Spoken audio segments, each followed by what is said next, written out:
Good morning, Eamon here on a Sunday morning. Following on from my last video when I was speaking about, just give you a little bit of background of where we came from the farm and Kenneth wanted to farm alongside me and all the rest and maybe going through a few of the little challenges that we had in the beginning, and I think that's perfectly normal.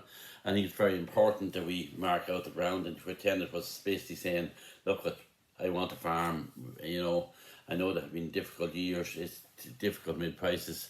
We're talking back in 2009, 2011 when milk prices was very poor and poor weather conditions as well.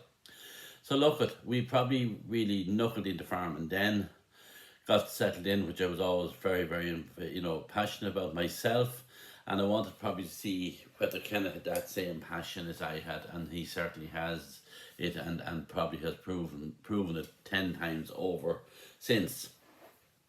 But we set out on a path of changing the type of cow we had, and I think that's very important for if you want to have a father and son relationship, is that you're that us as farm older guys are prepared to listen to the newer thinking, the newer way of farming. The way the old would say the traditional way that I had of farming was strictly, probably high inputs, high cost, putting a lot of meal, putting a lot of fertilizer in, probably disregard to the environment. And if you take the model of the 70s and 80s, and that was to maybe up to nearly what was it, up to nine, we'll talk up to between 400 and 450 kilos of fertilizer per acre at the time. We started a little bit over cow to the acre, maybe feeding up to a ton, maybe up to a ton and a half to 2 ton of meal to the cows, getting high output from them. And a very, very high cost system. Where we started then changing, the whole new thinking was, and certainly was EBIs at the time, was up and going at the time, and looking at changing the whole type of cow. And at the same time, debate was going on with our milk producer as well, our milk buyer, that they want to switch over to a flat payment paid on constituents. We were liquid milk producers and we've been paid so much per litre. Now we've been switched over. So there's a whole change of mindset, and I think that's the thing, and I tend to have to, give yourself a tap on the back for that I went along with Kenneth's idea. I certainly bought into that whole idea, and we started looking and breeding a different type of a cow. And that brought us down a road where we probably lost a bit of milk yield, and the fat and protein was a bit slower to come up, and there was a little bit of a balance in that time. Were we making any money or were we losing money? But we had to definitely stick with it and stay focused on the type of breeding of the cow, and that was very important that we did that, because it's like everything else. There's no quick fix solution. We went from a pedigree herd of a high output, a very maybe thin, hungrier cow, and a lot of casualties with cows in the winter time. Cows getting stuck in cubicles, maybe getting hurt much easier and not recovering, because it was very hard. That very high yielding cow is very hard to feed them, because if you give them too much meal, they don't eat enough of silage and they're trying to get sick and all the rest. And we looked at going down the road of investing in a diet feeder before that. And so at this stage we had switched completely from that high cost, and we're moving over gradually.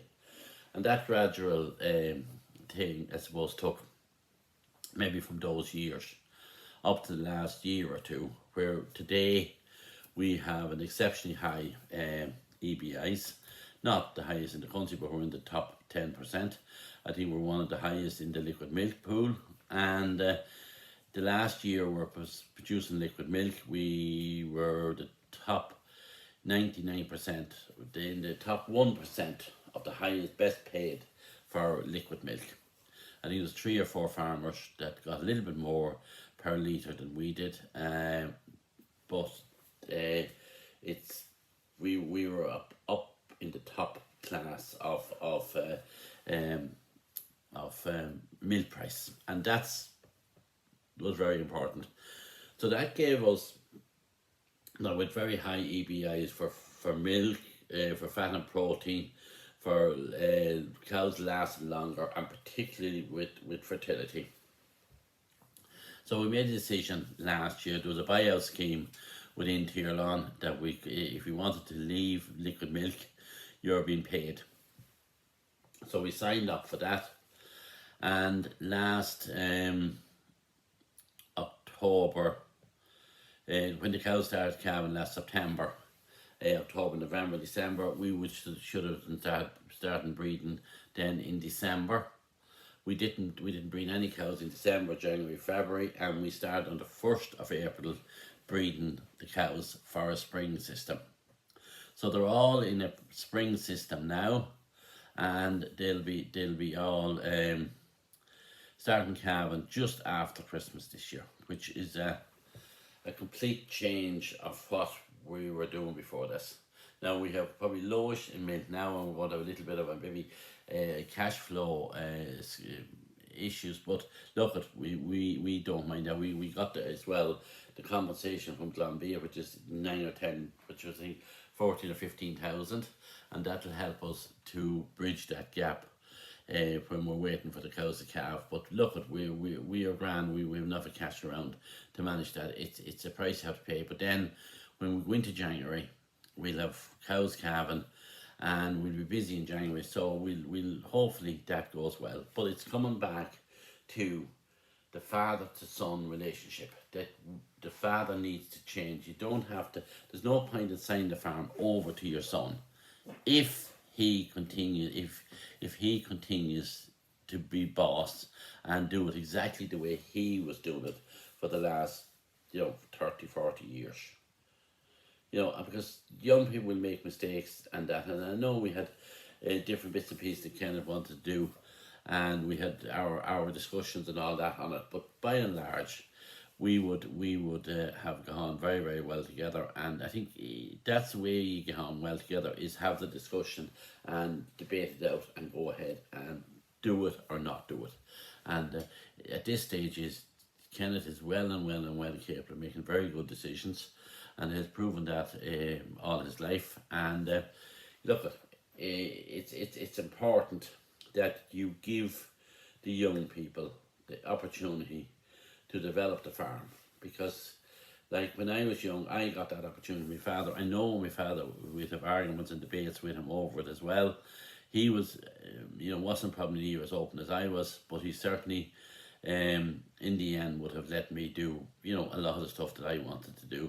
Maybe some of the stuff that I'm thinking back that I wanted to do, I should have done it. And there's some of the stuff that I wanted to do that I didn't do, and maybe I'm glad he didn't let me do it. So look at this swings and roundabouts.